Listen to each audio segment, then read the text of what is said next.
Di suatu hutan pedalaman yang jauh, hiduplah seorang raja hutan bernama Simba dan seekor ular bernama Bona yang menjadi sahabat baik yang tak terpisahkan.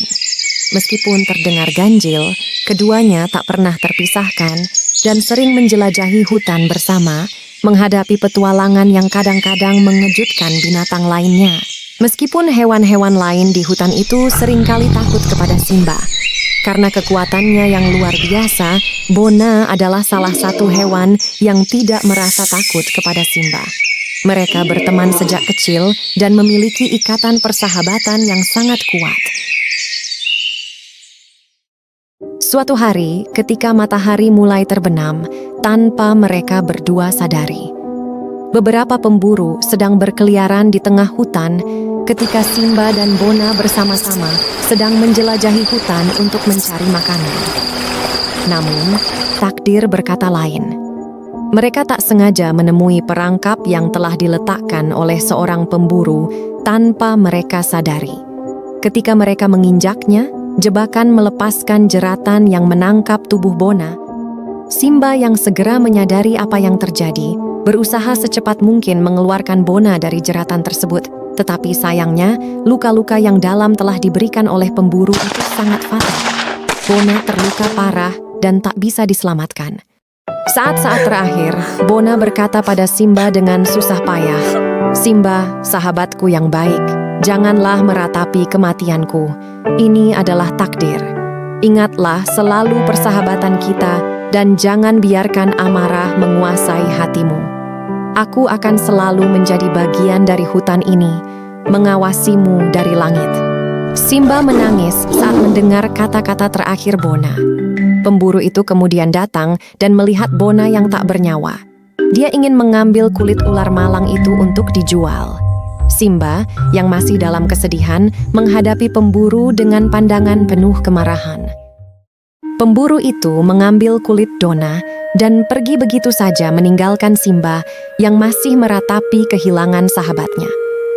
Meskipun Simba kehilangan sahabat yang paling dekat dengannya, dia tidak menyerang sang pemburu karena ingin menepati janji terakhir pada Bona untuk menjalani hidupnya dengan bijak. Simba hanya berkata pada pemburu, "Ambillah kulitnya sahabatku, tapi ketahuilah bahwa tindakan pemburuan kulit hewan untuk kepentingan manusia adalah praktik yang sangat merugikan dan merusak ekosistem serta keseimbangan alam. Maka tunggulah, kelak alam jugalah yang akan memberimu hukuman." Simba pun akhirnya membiarkan para pemburu itu pergi. Meski dalam hatinya sangat sedih, tapi Simba yakin alam akan membalas perbuatan para pemburu kejam itu.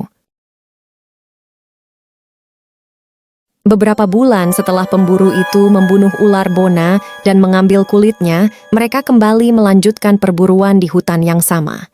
Namun, mereka tidak tahu bahwa alam memiliki caranya sendiri untuk membalas perbuatan mereka. Saat mereka berkeliling dalam hutan, mereka merasa seperti sedang diawasi. Cuaca tiba-tiba berubah drastis, awan mendung menutupi langit, dan angin kencang mulai bertiup. Mereka terus mencari hewan buruan mereka, tanpa menyadari bahwa mereka telah memasuki wilayah yang biasanya dikuasai oleh ular-ular besar dan beracun. Tiba-tiba, mereka dihadang begitu banyak ular yang mengejar para pemburu satu persatu. Hingga salah satu dari mereka terpeleset dan jatuh ke dalam aliran sungai yang deras. Dan yang satunya terjatuh tersandung akar pohon dan mengalami cedera di kakinya. Seketika mereka memutuskan untuk keluar dari hutan.